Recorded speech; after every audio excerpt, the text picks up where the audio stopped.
Welcome back. We are going to set up 2 more green stalks in preparation for this upcoming season, and I have a special section in this video where I'm going to talk to you about a visit I had with the makers of GreenStalk. Come with me and let's get started.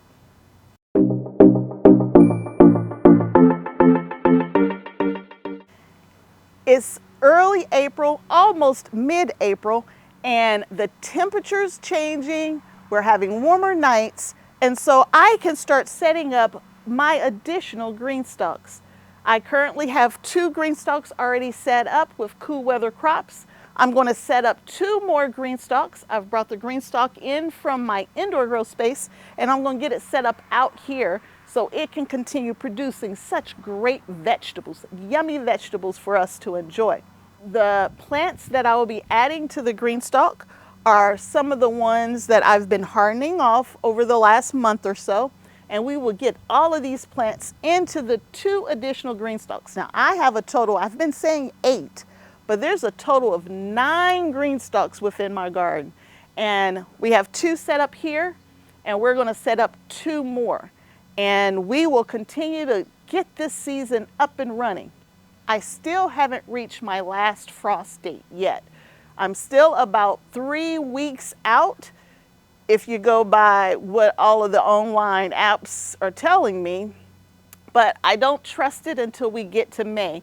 But we're going to put some items in the green stalk that cannot handle frost, but I have frost covers that can add to it if need be. We're going to try to get a jump start on this season.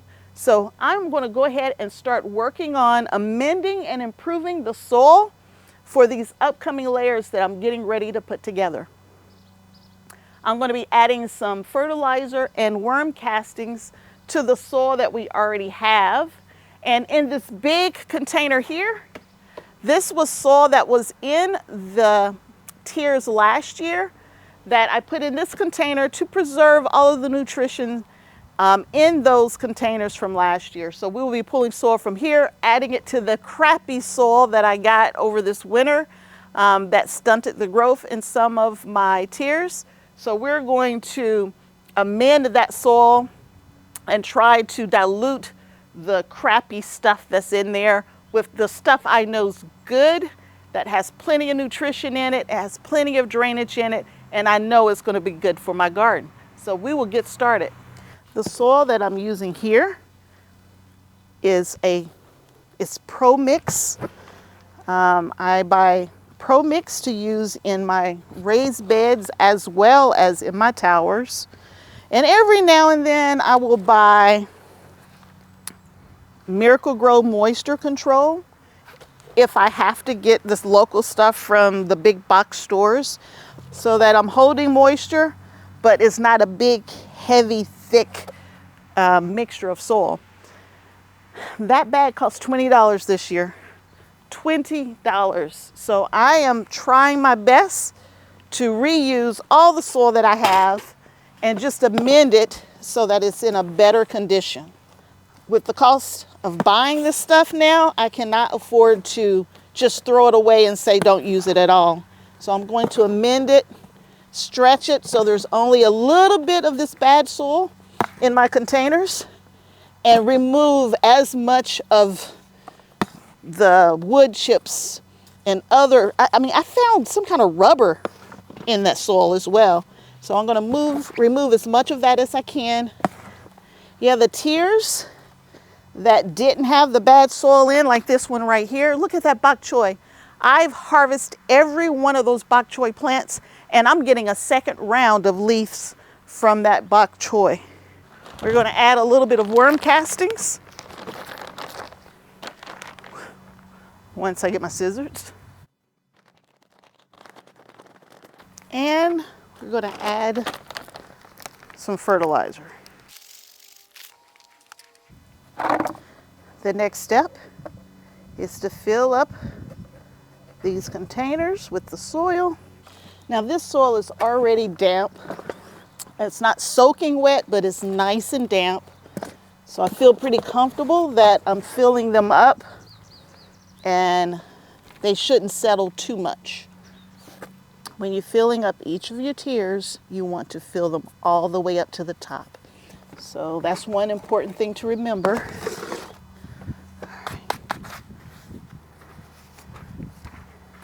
It's a little chilly. I'm gonna go grab my sweater.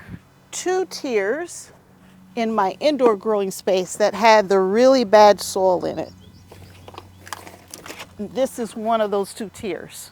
So in here, there are tons of sticks and mulch that hasn't been broken down, which causes issues with your plants establishing good roots. So just like with the other one, I'm adding some good soil to the crappy soil. Now all of this soil wasn't in my towers. Some of these were in my containers that I grew squash and melons, potatoes. I had containers growing pretty much everything you can think of. So, but it's all the same soil. It's all Pro Mix. So this Pro Mix will fix this bad soil up really quick. I had a few bags of mushroom compost that I added to those towers, but I don't have any more of that. So we're gonna just have to deal with just a little bit of worm castings and some fertilizer.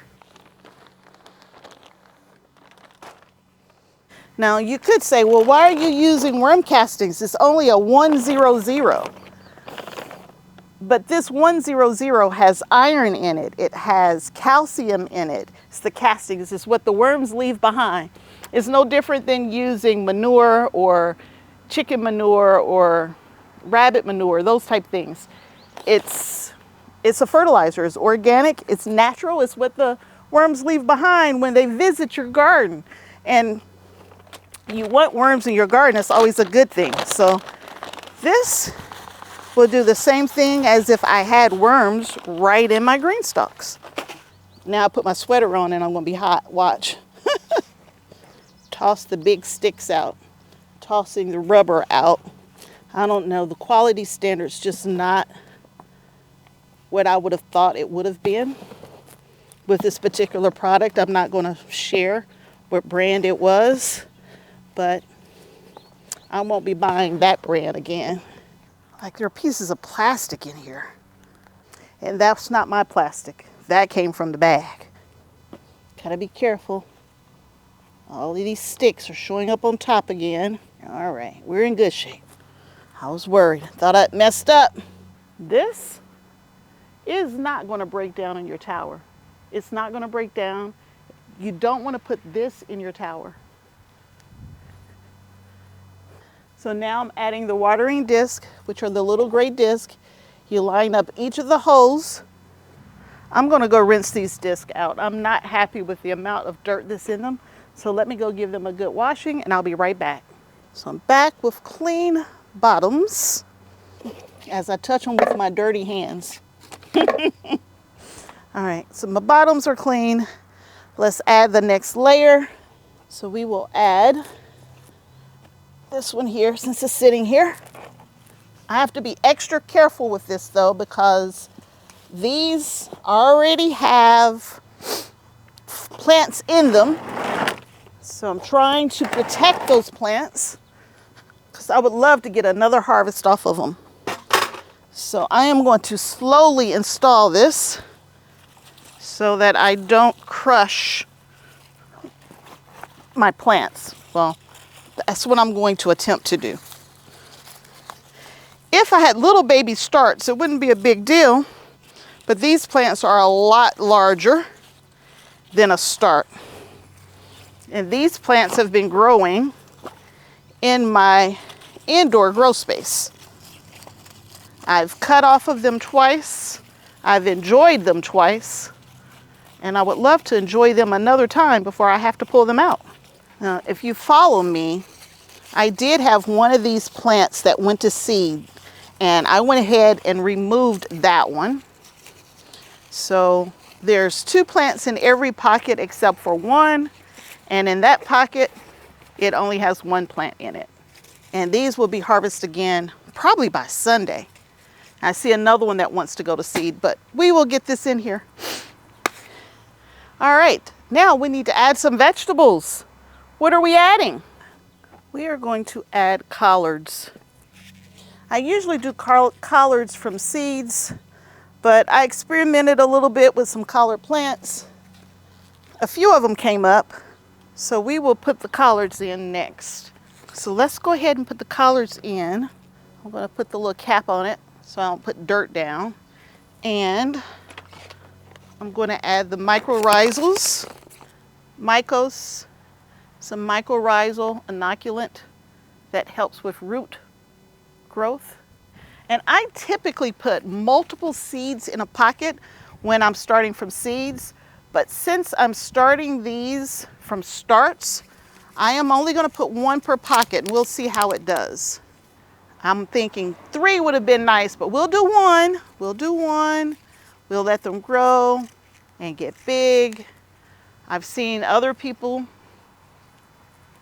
only use one per pocket and they get so big and pretty and luscious. So I'm going to do the same thing.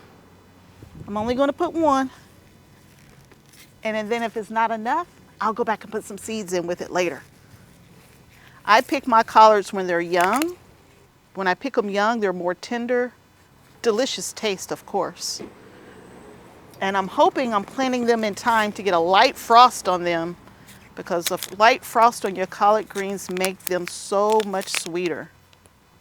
I really want to put 2 in here though. What if I put 2 in a couple of pockets? Yeah, I'll put 2 in a couple of pockets. So we'll get to experiment with 2 per pocket versus 1 per pocket. And if you're picking them young versus a big collard green, it would make sense to me only to put 1 per pocket. But I pick mine super young, super tender. When you pick your collards young, they're not as leathery? You know what I mean, right? If that's the texture you're looking for, it's perfect. The Georgia collards are the way to go. I prefer to buy Morris Heading collards. To me, they're not as leathery, if that's even a word. I don't know if it's a word or not, but they're more tender. The collard taste is amazing. A rock. Okay, so in here we have Bok Choy, collards, and we're going to put another layers of collards on here. So I got 2. Add one of my watering discs. I line up the little holes with the pockets, and then I add the tier. And with the starts being so small, I don't have to worry about pinching them or anything like that. And there, it's in. And now we will do the same thing. We will add the mycos. A little bit goes a long way. So let's get these in. The other thing that I like about the GreenStalk towers is that I am not sitting on the ground trying to work my beds, whether I got raised beds or in-ground beds. The GreenStalk puts the plants at a better height for me, so I don't have to bend so much. Some of these particular collards are tiny. They weren't as happy in their cells as the other ones. So if they don't make it, I will add seeds. Another tier down. All right.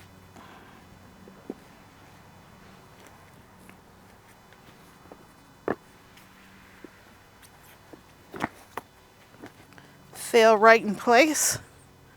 I'm actually adding, there's an original in the bottom, and then I have 4 tiers, 4 leaf tiers. So I'm putting the collards in leaf tiers. So I have 3 leaf tiers of collards, and then I'm going to put the 4th one on top, which will be carrots. I'm being very intentional checking the soil to make sure that I don't have crappy soil in here underneath the roots of my plants.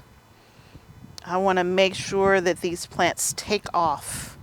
And I did mix in some of the bad stuff. So anytime I see wood bark, wood mulch, I'm pulling it out because I know there's good soil in here. and we don't want another issue. So in the pockets, I have one in every one except for one pocket. I put two. In this next layer, kind of the same thing. Some pockets have more than one, some only have one. We will see which one does a better job for us. Okay, this pocket needs just a little more soil. When I took the tower apart from the indoor grow space, the one that had the micro dwarf tomatoes in it was one of the towers that had the bad soil.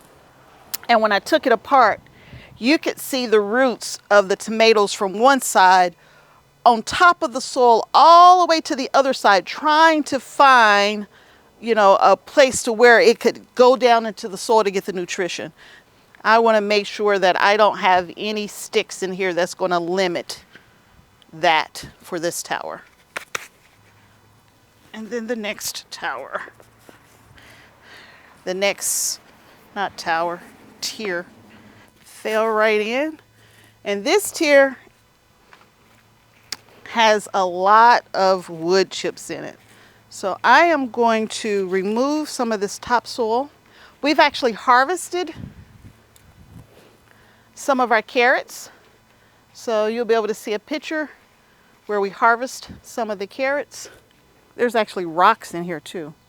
Can you believe it? Rocks. Why would there be rocks in my tower? And it needs a little more soil.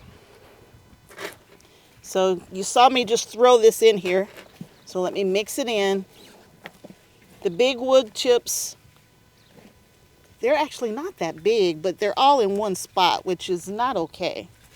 I'm gonna put my little stopper on here so that I don't put dirt down in the lower tiers. It's just something I like to do.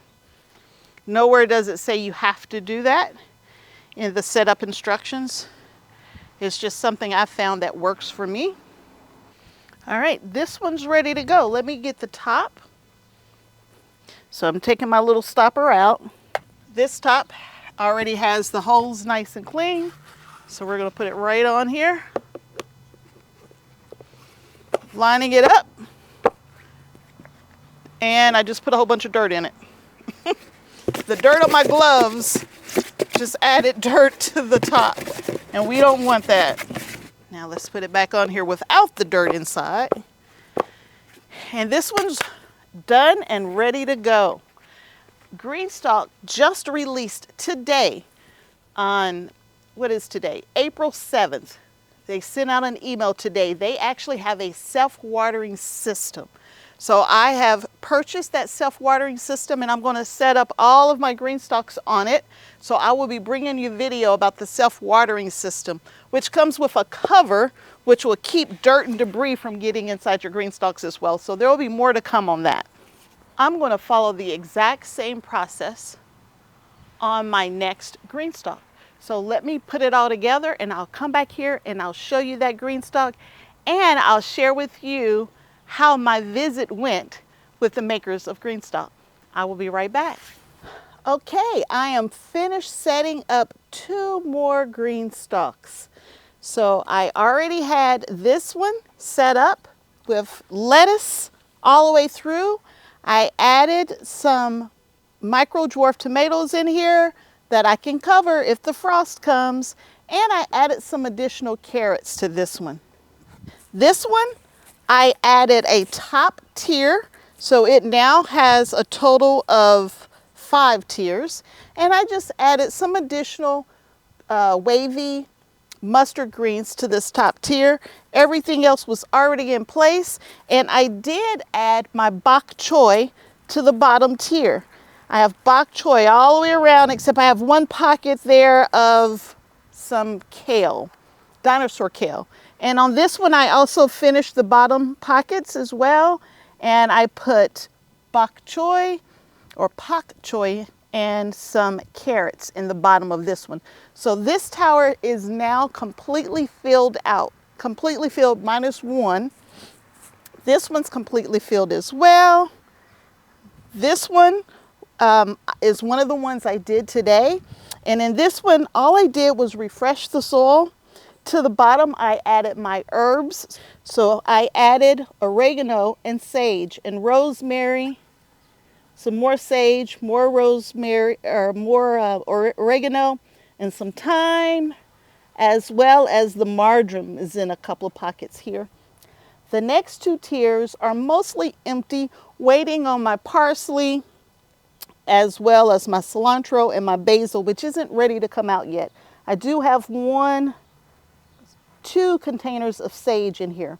And I will give this a good wash down. That's one thing about the stone color. It picks up all of the dirt, but I will wash it down and make it nice and neat and clean. This layer here has strawberries in it from last year that hopefully will wake up here shortly. And there's chives already in here from last year. So I planted them and they are perennials. So they came back.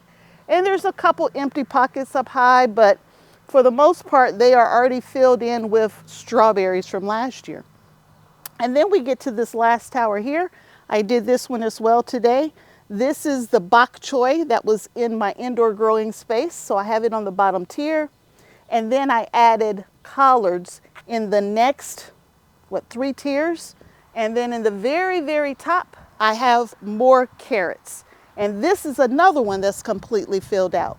So I have 4 set up GreenStalks for this season already. Now that I've set up all of my GreenStalks for my patio space, I wanted to talk to you a little bit about a trip that I took to Knoxville, Tennessee. This week I had the pleasure of heading to Knoxville, Tennessee for a personal trip. And I was so close to the GreenStalk manufacturing site, I decided to stop by and say hello. Here's a quick video of me starting my journey to the GreenStalk facility. Hello everyone, and welcome back to Kim's Cozy Corner. Today I am going on a special field trip to the GreenStalk manufacturer in Knoxville, Tennessee. GreenStalk is a vertical planting system and their home base is in Knoxville, Tennessee. And I just happen to be out and about and traveling, and I am making a special trip to their store today. It's going to take me about an hour drive from where I am, and so I will pick back up after I get there safely. Based on where I was, it was about a 1 hour drive. And as I pulled up into the facility, I saw the sign that said GreenStalk. I got so excited because I love the product. And I went inside and I had the opportunity to meet Ryan and Cody. Ryan is the inventor's son, and he's in charge of all of the master design elements to the GreenStalk. And Cody, who's over marketing and operations, came out. They talked to me. They showed me around the facility. They weren't expecting me. I just showed up, and they dropped everything that they were doing to talk to me, to show me around. They even asked my opinion. They asked for feedback. Was there anything that they could do to improve the overall design of their product? They are an amazing family. They're amazing people, and they have an amazing product. They had a few of their GreenStalks set up on the property, and so I took a couple pictures of the GreenStalks that they had set up as well. And while I was there, I had the opportunity to pick up some of their merch as well. So you see the nice shirt that I'm wearing. This is one of their baseball shirts. They also have a GreenStalk magazine. So the first issue just came out. This magazine will be included in your orders. If you purchase an order right now, it'll be included in that order, or you can pick it up online. I believe it's for $5. You can pick up a digital copy. The GreenStalk magazine has some really good information. It shows how people are using the GreenStalk. It's a really nice magazine, so I was able to pick that up. I picked up some seeds as well, so these seeds absolutely will be going in my GreenStalks this year. So butter crunch as well as some Italian parsley. They also gave me the GreenStalk journal, and so I've always on paper just showed the towers and what I was planting in each of the tiers, but the journal helps you plan out each of the pockets of each tier as well as each tower. So the journal is really nice. I'll be using that as well this year. stickers that I'll be using in the journal. And inside every order from GreenStalk, you receive this little packet right here. It tells you how to set up your GreenStalk. Usually, I'll open it together with you.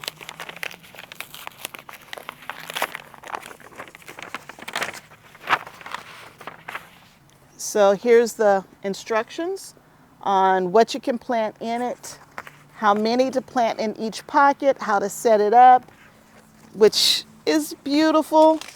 You always get a free pack of seeds and some stickers. So there's a few stickers in here as well. And this packet comes with every GreenStalk purchase that you make, as well as a little thank you. If you didn't know, now you should know that I love GreenStalk vertical planters. They have other merch in addition to this baseball t-shirt. They have a regular t-shirt, they have sweatshirts, as well as covers. So I mentioned that I've planted my GreenStalks a little early because I'm not beyond my last frost. And I do have a couple of things in here that are frost tender. If I know that I'm going to get a frost, I can put this amazing frost cover on. It will protect the plants if a frost does come. And I already have 2 frost covers, so this will be 3. So I will have to be very conscious on which towers that I use it on. I had an overall amazing visit with Brian and Cody. Thank you so much for your time and attention on an unexpected visit. If you're interested in a GreenStalk, you can click on my link in the description below and you'll be able to get a discount on your first order.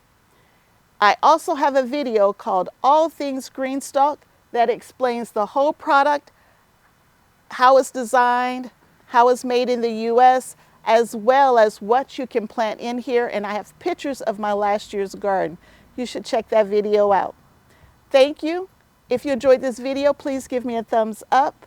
Please subscribe to the channel so I can keep these videos coming. I've been up and running now for 3 months, so I'm a fairly new channel, but I have 10+ years of gardening. Please subscribe to the channel. Thank you. You have a wonderful, blessed day. Until next time, bye-bye.